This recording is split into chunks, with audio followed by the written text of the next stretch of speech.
Мен Сасыба Лиза, 24-124 группа.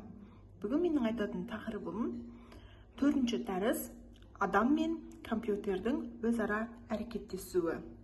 Бұл сабақтың мақсаты компьютер мен коммуникация жүйелерінің күшін адамдарға жұмыс, оқу, қарым-қатынасына қалай ықпал етуін зерттейді. Және компьютер арқылы қолданылатын өнімдерді әзірлеу, ол үйренуге оңай, пайдалануға тиімді, пайдалануға рахат және пайдалануы қауіпсіз болады. Адам мен компьютердің өзара әрекеттесуі адам өмірінің сапасына қалай ықпал етеді? Біріншісі болса, компьютерлердің медицинаға маңызды рол атқарды.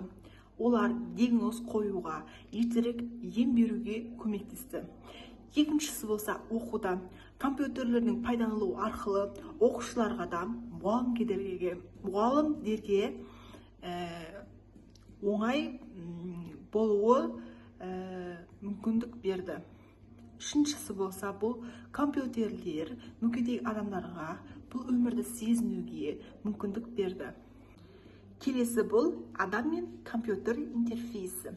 Бұл дегеніміз пайдаланушы мен компьютер арасындағы байланыс арнасы. Және де бұл интерфейстер пайдаланушылар үшін қарапайым, таза, интуитивті, сенімді болады. Және жалпы интерфейстің 4 түрі бар. Біріншісі болса, пәрмен жолы интерфейс. Екіншісі мәзір жетекші интерфейс. Үшіншісі графикалық пайдаланушы интерфейс. Төртіншісі табиғи тіл интерфейс. Және бұл пайдаланушылардың интерфейс жобалаудың 3 негізгі кезеңі бар. Бірінші кезең болса, бұл пайдаланушының зерттеу кезеңі. Екіншісі болса, дизайн және де прототиптеу кезеңі. Үшіншісі болса, пайдаланушыға бағытталған дизайн кезеңі. Осымен бүгінгі түсінігім бітті. Жалпы айтатын болсақ, компьютерлердің пайда болуы адамдардың өміріне өте көп қолайлық алып келді. Компьютердің пайда болуы адамдармен өзара әрекет, бір-біріне ықпал арқылы біздің өмір сапамызды көтеріп жатыр. Рахмет.